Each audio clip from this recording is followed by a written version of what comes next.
मिक्सचरेशन की बात करते हैं। मिक्सचरेशन जो है वो एक ऐसा प्रोसेस होता है जिससे हम जो है यूरिनरी ब्लीडर जो हमारा होता है उसको एम्प्टी कर रहे होते हैं जब वो फिल्ड होता है। ठीक है, मेन इसके दो स्टेप्स होते हैं। एक स्टेप में जो है वो यूरिनरी ब्लीडर जो है वो हमारा फिल होगा। ठीक है, एक स्टेप में हमारा यूरिनरी ब्लीडर जो है वो फिल होगा और जो दूसरा स्टेप होगा उसमें जो है वो एक रिफ्लेक्स आता है, नर्वस रिफ्लेक्स। ठीक है, जिसको मिक्सचरेशन रिफ्लेक्स भी कहते हैं, जिससे हम जो है वो यूरिनरी ब्लीडर जो फिल हुआ होता है उसको एम्प्टी कर देते हैं। ठीक है, अब सबसे पहले हम देख लेते हैं कि हमारे पास जो है ये यूरिनरी ब्लीडर है क्या चीज़। ठीक है, अब ये डायग्राम देखें, ये जो है हमारे पास जो है वो यूरिनरी ब्लीडर है। ठीक है, यूरिनरी ब्लीडर के इर्द गिर्द जो हमारे पास ये जो मस्कुलर लेयर आपको नज़र आ रही है, ठीक है, स्मूथ मसल की लेयर, इसको हम कहते हैं डिट्रोसर मसल। ठीक है, डिट्रोसर मसल जो है वो इसके जो फाइबर्स जो हैं जब कंट्रैक्ट होते हैं तो वो यूरिनरी ब्लीडर में प्रेशर को जो है वो तकरीबन 40 to 60 mmHg तक इंक्रीज़ कर देते हैं। ठीक है, तो डिट्रोसर मसल की मतलब कंट्रैक्शन जो होगी वो एम्प्टी कर देगी ब्लीडर को। ठीक है, प्रेशर इंक्रीज़ होगा ना ब्लीडर में,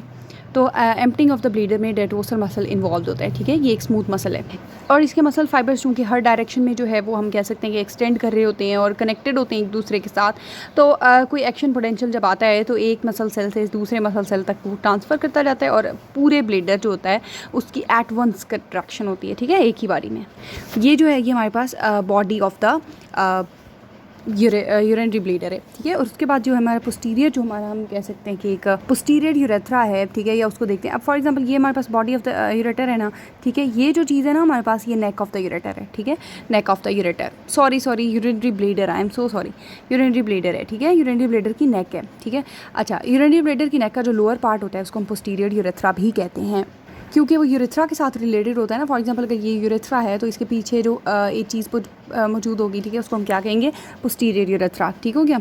उसके बाद अब आप देखें कि एक आपको ये एक हम कह सकते हैं ट्रायंगल सा नज़र आ रहा है। ठीक है, ये जो दो आपको आंखें सी नज़र आ रही हैं ना, यहाँ पे जो है वो यूरिनरी जो यूरेटर्स होते हैं वो यूरिनरी ब्लीडर में आके यहाँ पे ओपन हो रहे होते हैं। ठीक है, फॉर एग्जांपल पीछे से आएंगे ना यूरेटर्स और आके यहाँ ओपन होंगे, तो ये जो है वो वोवली ओपनिंग्स हैं। सही है, और ये जो है हमारे पास ये जो चीज़ है, ये जो ट्रायंगल बन रहा है, इसको हम कहते हैं ट्राइगोन।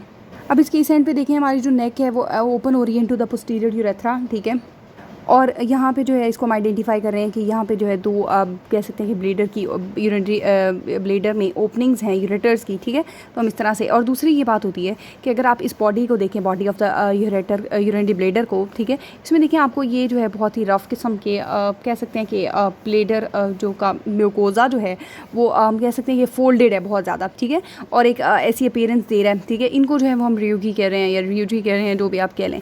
ठीक है, वो है। और उसके बाद अगर आप इस एरिया को देखें, ट्राइगोन के एरिया को, तो इसमें कुछ ऐसे मौजूद नहीं है। ठीक है, ये बिल्कुल स्मूथ है, तो इसलिए हम इसको इस तरह से आइडेंटिफाई कर लेते हैं। अगर हम जो है वो नेक की ही बात करें, ठीक है, नेक में आप लोग देखें कि तकरीबन जो है वो ये 2 to 3 सेंटीमीटर जो है वो हम कह सकते हैं कि लॉन्ग होती है, और इसको डिट्रोसर मसल जो है वो इसकी वॉल में प्रेजेंट होता है। डिट्रोसर मसल के साथ साथ यहाँ पे जो है हमारे पास इलास्टिक टिश्यू भी मौजूद होता है। ठीक है, और ये इलास्टिक टिश्यू और हमारा डिट्रोसर मसल जो कि नेक ऑफ द ब्लीडर की वॉल में मौजूद है, इसको हम कहते हैं कि ये हमारा इंटरनल स्फिंक्टर है। ठीक है, इलास्टिक टिश्यू, डिट्रोसर मसल, ठीक है, नेक ऑफ द ब्लीडर में हमारे पास जो मौजूद है, इसको हम क्या कहते हैं, इंटरनल स्फिंक्टर। ठीक हो गया। और ये जो इंटरनल स्फिंक्टर होता है ये हमारी नेक को, या हम कह सकते हैं कि यूरेथ्रा, पोस्टीरियर यूरेथ्रा को यूरिन से फिल नहीं होने देता जब तक कि कोई प्रेशर ना आए। ठीक है, जब प्रेशर पड़ता है इस पर, ठीक है, और एक स्पेसिफिक थ्रेशोल्ड से प्रेशर इंक्रीज़ करता है, तो फिर जो है वो एम्प्टिंग होती है, एम्प्टिंग ऑफ द ब्लीडर होती है। ठीक है, मिक्सचरेशन का प्रोसेस वगैरह। पोस्टीरियर यूरेथ्रा के आगे अगर हम बात करें तो हमारे पास जो है वो एक हम कह सकते हैं कि हमारे पास एक डायाफ्राम, यूरोजेनिटल डायाफ्राम मौजूद होती है। ठीक है, यूरोजेनिटल डायाफ्राम में एक्सटर्नल स्फिंक्टर पड़ा होता है। ठीक है, ये जो मसल होता है, ठीक है, यूरोजेनिटल डायाफ्राम, ठीक है, जो कि एक्सटर्नल स्फिंक्टर बना रहा है। ठीक है, ये जो है वोलेंट्री कंट्रोल में होता है, और फिर इससे जो है वो हम प्रिवेंट कर सकते हैं यूरिनेशन को, या कंट्रोल कर सकते हैं, मतलब हम कह सकते हैं कि हम कंट्रोल कर सकते हैं यूरिनेशन को। सही है। अगर आप इस डायग्राम को देखें तो इसमें ये देखेंगे हमारे पास डिट्रोसर मसल है। ठीक है, और उसके बाद ये हमारी जो है वो हम कह सकते हैं कि नेक है। ठीक है, और नेक में देखें कि हमारे पास जो है वो डिट्रोसर मसल और इलास्टिक टिश्यू मौजूद होगा, और डिट्रोसर मसल और इलास्टिक टिश्यू जो है वो मिलके क्या बनाएगा, हमारे पास इंटरनल स्फिंक्टर। यहाँ पे ज़्यादा क्लियर है। ठीक है, ये इंटरनल स्फिंक्टर है नेक में। और उसके बाद जो है वो यूरेथ्रा जो है वो ये पोस्टीरियर यूरेथ्रा था। ठीक है, इंटरनल स्फिंक्टर वाला। और उसके बाद जो है वो आगे हमारे पास यूरेथ्रा होगा। ठीक है, जो कि जिसके ऊपर एक्सटर्नल स्फिंक्टर मौजूद होगा। ये यूरोजेनिटल डायाफ्राम है। ठीक है, और ये जो है वो एक्सटर्नल स्फिंक्टर के तौर पे एक्ट कर रही है। यहाँ पे ये है और मेल में ये है, ठीक है। और यहाँ पे जो है वो ये हम कह रहे हैं कि ये एक्सटर्नल डायाफ्राम है, ठीक है, जो सॉरी यूरोजेनिटल डायाफ्राम है जो कि एक्सटर्नल स्फिंक्टर बना रही है, जो कि अंडर द वॉलेंट्री कंट्रोल है, और उससे जो है वो हम अपने यूरिनेशन के प्रोसेस को कंट्रोल कर रहे होते हैं, ठीक है। उसके बाद अगर हम नर्व सप्लाई की बात करें, इनर्वेशन ऑफ द ब्लेडर की बात करें, तो इसमें जो है वो हमारे पास अब ज़ाहिर है सिंपैथेटिक नर्व सप्लाई भी होगी, पैरासिम्पैथेटिक भी होगी, और वॉलेंट्री कंट्रोल के अंडर भी है हमारा एक्सटर्नल स्फिंक्टर, तो वो सारी होगी। मेन जो सप्लाई हमारे पास आ रही होती है वो हमारे सेक्टरल प्लेक्सस से आ रही होती है, ठीक है। अब कोई भी फॉर एग्जांपल कोई स्ट्रेच है, ठीक है, कोई स्ट्रेच प्रोड्यूस हुआ है इन द यूरिनरी ब्लीडर, तो ऑब्वियसली उसको डिटेक्ट करने के लिए हमारे पास सेंसरी फाइबर्स होते हैं, ठीक है। स्ट्रेच सिग्नल्स जो है वो सेंसरी फाइबर्स लेके जा रहे होते हैं, ठीक है, ब्रेन तक, और ताकि ब्रेन जो है वो रिफ्लेक्स मिक्चरेशन रिफ्लेक्स जो है उसको इनिशिएट करा सके, ठीक है। और मोटर रिफ्लेक्सेस की बात करें तो ऑब्वियसली हमारे पास जो है वो मोटर नर्व्स भी मौजूद होती हैं, ठीक है, ब्लेडर में, जिन्होंने जो है वो हमारा एक स्पेसिफिक जो ब्रेन ने सिग्नल भेजा है उसके मुताबिक जो है वो एक्शन परफॉर्म कराना है, ठीक है। अब इसमें आप देखें कि अगर हम सिंपैथेटिक नर्व सप्लाई की बात करें तो हमारे L2 नर्व रूट से जो है वो सिंपैथेटिक नर्व सप्लाई आ रही है to the body of the body and the neck of the ureter, ठीक है। I am sorry, urinary bladder, ureter नहीं, यूरिनरी ब्लीडर की बात करें ना। ये जो सिंपैथेटिक नर्व फाइबर्स होते हैं इनका मेन काम जो है वो हमारे ब्लड वेसल्स के साथ एसोसिएटेड होता है, ठीक है। ब्लेडर की कंट्रैक्शन में ये इतना ज़्यादा जो है वो हम कह सकते हैं कि इन्वॉल्व नहीं होते, ठीक है। उसके बाद पैरासिम्पैथेटिक नर्व सप्लाई की बात करते हैं तो हमारा जो सेक्टरल प्लेक्सस है, ठीक है, S1 S2 S3 S4, उसमें से जो है वो हमारी parasympathetic nerve supply S2 S3 से डेराइव होती है, ठीक है, और आके हमारे जो यूरिनरी ब्लीडर है, ठीक है, उसकी बॉडी को और उसकी जो नेक है, ठीक है, और पोस्टीरियर यूरेथ्रा को जो है वो आके सप्लाई करती है, ठीक है। और दूसरी जो एपिडेंडल नर्व जो है वो हमारे एक्सटर्नल स्फिंक्टर को सप्लाई कर रही होती है, जिससे हम जो है वो यूरिनेशन को कंट्रोल कर रहे होते हैं। अब इसमें आप लोगों ने एक बात याद रखनी है कि जो हमारा सिंपैथेटिक नर्वस सिस्टम है ना, वो जो कंट्रैक्शंस होंगी उनको तकरीबन इनहिबिट करेगा, ठीक है। और ये जो सारा काम हो रहा होगा कंट्रैक्शन का या यूरिनेशन का, वो हमारी पैरासिम्पैथेटिक नर्व्स जो है वो लीड कर रही होंगी। उसके बाद आ जाएँ transport of urine from the kidney through the ureters and into the bladder. अच्छा, इसमें जो है वो ये एक बात की आप लोगों ने याद रखनी है कि जो यूरिन नेफ्रॉन ने भेजा है ना इनटू द कलेक्टिंग डक्ट, बस अब वो फाइनल है तकरीबन, ठीक है। उसकी कंपोजिशन में आगे जो है वो कोई चेंज नहीं आती। जब वो ट्रेवल करती है इनटू द रीनल केलसेस या यूरेटर्स या यूरिनरी ब्लेडर में रहता है तो उसमें कोई चेंज नहीं आता, ठीक है। वही कंपोजिशन होती है जो नेफ्रॉन ने बना के भेजी है। अब ऐसा होता है कि यूरिन जो है वो कलेक्टिंग डक्ट से आया है, ठीक है। कलेक्टिंग डक्ट से आने के बाद जो है वो ज़ाहिर है रीनल केलिसेस में आया है, ठीक है। रीनल केलिसेस में ये होता है कि कंट्रैक्शन स्टार्ट हो जाती है। हमने कहा पढ़ा था ना कि कंट्रैक्टाइल एलिमेंट्स हमारी किडनी में मौजूद होते हैं, ठीक है, रीनल केलिसेस में।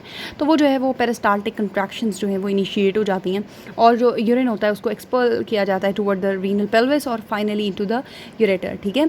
अब यूरेटर में जो है वो स्मूथ मसल्स होते हैं, ठीक है, और उसको भी पैरासिम्पैथेटिक और सिम्पैथेटिक नर्व सप्लाई जो है वो मिल रही होती है। और उसके साथ साथ जो है वो हमारे पास इंट्राम्यूरल प्लेक्सस भी होता है उसके पास न्यूरॉन का, ठीक है। यूरेटर के पास हमारा स्मूथ मसल होता है, ठीक है, जिसको इनर्वेट करी होती है सिम्पैथेटिक और पैरासिम्पैथेटिक नर्व्स। और उसके साथ साथ एक प्लेक्स होता है न्यूरॉन्स का जो कि मतलब यूरेटर में मौजूद होता है, ठीक है।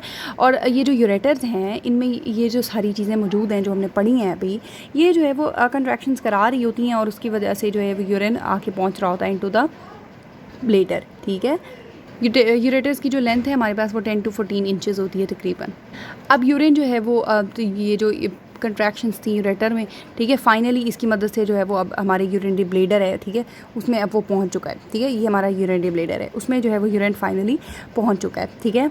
अब जो डेट्रोसर मसल होता है वो क्या करता है कि वो यूरेटर को कंप्रेस कर दे रहा है, ठीक है। यूरेटर को कंप्रेस करने से क्या होता है कि जो बैक फ्लो होता है यूरिन का वो प्रिवेंट हो जाता है, ठीक है। और जो है वो कोई मिक्चुरेशन रिफ्लेक्स के दौरान या जब ब्लेडर कंप्रेस हो रहा होता है, कंट्रैक्ट हो रहा होता है, तो उसकी वजह से जो है वो वापस यूरिन जो है वो यूरेटर में नहीं जाता, ठीक है।